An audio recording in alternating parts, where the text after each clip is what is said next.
नमस्कार। कैसे हैं आप सब? उम्मीद करती हूँ आप सब अच्छे होंगे। हमारी आज की वर्कशीट है हिंदी की 2, 3 और 4 अक्षर वाले शब्द और आ की मात्रा ये सब हम कवर करेंगे इन वर्कशीट्स में। तो चलिए शुरू करते हैं। मैंने ये एक सिंपल सी वर्कशीट बनाई हुई है फॉर प्रैक्टिस। सबसे पहले अगर बच्चे को अगर वर्णमाला कराई हुई है, आप स्वर व्यंजन पूरे अगर बच्चा लिख पाता है, अगर उसको इंटरेस्टिंग लगता है तो ठीक है, नहीं तो आप इस तरह से खाली स्थान भरो ऐसे करके बच्चों को दे सकते हैं। बच्चों को बोरिंग नहीं लगता और बच्चे जल्दी से इसको कंप्लीट कर देते हैं। फिर जब बच्चा इसको पूरा कर ले, come to the next topic, that is चित्र देखकर नाम लिखिए। बच्चे को ये पिक्चर पहचाननी है और उसका नाम यहाँ लिखना है। एक चीज़ ध्यान रखिए, बच्चे को हमेशा हिंदी की प्रैक्टिस कराने के लिए 5 लाइन्स नोटबुक लीजिए, क्योंकि हमें एक लाइन ऊपर की मात्रा की, एक लाइन नीचे की मात्रा की छोड़नी होती है और बीच की 3 नीली या काली लाइनें जो होती हैं उनके बीच में ही लिखवाना है बच्चों को। तो इसलिए देखिए, मैंने फर्स्ट लाइन छोड़कर सेकेंड लाइन में लाइन ड्रॉ की हुई है, क्योंकि बच्चा इन तीनों लाइनों को यूज़ करके ही शब्द लिखेगा। जैसे मैंने लिखा हुआ है, आप देख सकते हैं ऊपर भी मात्रा आएगी, अगर कोई ऊ की मात्रा है तो वो नीचे की लाइन में आएगी। तो हिंदी की प्रैक्टिस के लिए हमेशा 5 लाइन नोटबुक का ही यूज़ करना चाहिए। तो ये चित्र, जैसे ये है कलम, तो बच्चा यहाँ लिखेगा क ल म। ये है कलश, तो बच्चा यहाँ लिखेगा क ल श। ऐसे ही बच्चे को ये सारी पिक्चर्स पहचाननी है और यहाँ पे इनके नाम लिखते जाने हैं। ये सिंपल है, 3 अक्षर वाले शब्द इसमें सारे कवर हो रहे हैं। तो ऐसे ही आप 2 अक्षर वाले शब्द, 3 अक्षर और 4 अक्षर वाले शब्द सिंपल प्रैक्टिस इसी में करवा सकते हैं।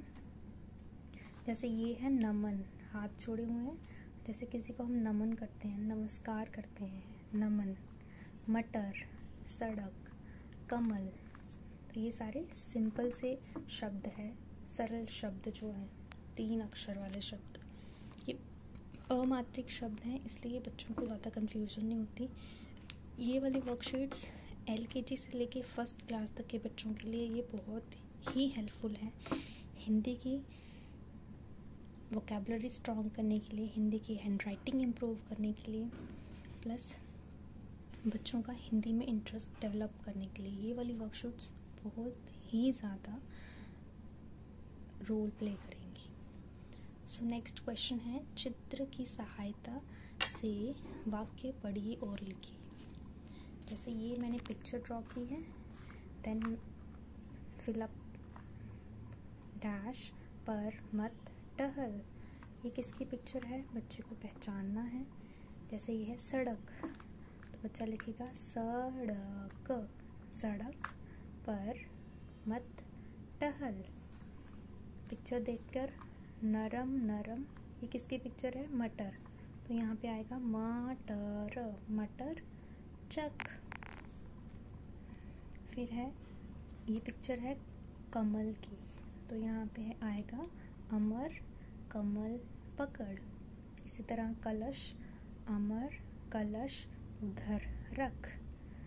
तो बच्चों को बहुत ही इंटरेस्टिंग लगता है, प्लस इसमें कलरिंग वाला ऑप्शन भी बच्चों के लिए छोड़ दीजिए। रिटन के बाद उनको कलर दे दीजिए, बच्चों को बहुत ही रिलैक्सिंग लगता है और इंटरेस्टिंग ये वर्कशीट्स लगती हैं। देखिए, मैंने इसमें कलर्स नहीं किए हैं, मैं ये मेरी बेटी के लिए छोड़ के रखा है। जब वो अपना रिटन वर्क कंप्लीट कर लेगी फिर मैं उसको कलर्स दूंगी, ये सारा वो कलरिंग से अपनी वर्कशीट्स को कंप्लीट करेगी। चलिए नेक्स्ट क्वेश्चन है, वाक्य बनाओ। बच्चों को जब हम सरल वाक्य कराते हैं, सरल शब्द कराते हैं, उसके साथ साथ ही उनको स्कूल्स में वाक्य भी कराते हैं, ताकि उनकी वोकैबुलरी, उनकी सोचना, वाक्य बनाना वो खुद सीखे। खत दिया हुआ है, बच्चे को खुद सोच के लिखना है खत से एक वाक्य। जैसे मेरी बेटी यहाँ पे लिखेगी डाकिया खत लाया। तो नहर, नहर से वाक्य बनाना है, नहर, नहर का पानी मीठा है। कुछ भी इस तरह का वाक्य बच्चा बना सकता है। कटहल, कटहल होता है जैक फ्रूट, कटहल से वाक्य बन सकता है कटहल राम बाजार जा कटहल ला। ऐसा कुछ भी वाक्य बच्चा अपने से सोच के लिख सकता है। अगर या फिर आप उसको मोटिवेट कर सकते हैं वाक्य बनाने के लिए। एक तो एक उदाहरण दे के कटहल क्या होता है, वो किस में यूज़ होता है, आप सोचो सोचो वाक्य बनाओ, ऐसे मोटिवेट करके बच्चे को हम थोड़ा सा हेल्प कर सकते हैं। फिर उसके बाद है बाजा, क्योंकि हम इसमें आ की मात्रा भी कवर कर रहे हैं, तो इसमें बाजा से वाक्य बनाना है। जैसे राम बाजा बजा, ऐसा कुछ वाक्य हो सकता है। फिर आगे जब बच्चे ने ये सारा कर लिया, लास्ट में एक श्रुत लेख का क्वेश्चन ज़रूर रखिए। इससे बच्चे को की थिंकिंग बढ़ती है, बच्चे की राइटिंग स्किल, बच्चे की रीडिंग स्किल का पता चलता है, और बच्चों को वोकैबुलरी स्ट्रॉन्ग उनकी करने के लिए श्रुत लेख बहुत ही इम्पॉर्टेंट क्वेश्चन है। तो कभी भी ये श्रुत लेख वर्कशीट में मिस मत कीजिए, क्योंकि स्कूल्स में भी डिक्टेशन श्रुत लेख ये साथ साथ करवाए जाते हैं। तो क्योंकि अगर बच्चा श्रुत लेख अच्छे से कर पा रहा है, उसको उसकी गलतियों का पता चलता है, बच्चों को इम्प्रूव कहाँ करना है ये हमें एज अ पेरेंट्स भी पता चल जाता है। तो ये थी छोटी सी वर्कशीट, सिंपल से शब्द 2, 3, 4 अक्षर वाले शब्द और आ की मात्रा के शब्द की प्रैक्टिस के लिए। तो अगर आपको ये मेरी वीडियो अच्छी लगी हो, मुझे सपोर्ट करने के लिए मेरे चैनल को सब्सक्राइब करें, लाइक शेयर एंड सब्सक्राइब करें, और साथ ही आगे आपको इस तरह की कैसी वीडियोस चाहिए मुझे ज़रूर बताएं, ताकि मैं आपको अपनी पूरी कोशिश करूं वैसी वीडियोस को आप तक पहुंचाने की। तो मिलते हैं मेरी अगली वीडियो में। Till then bye bye, take care.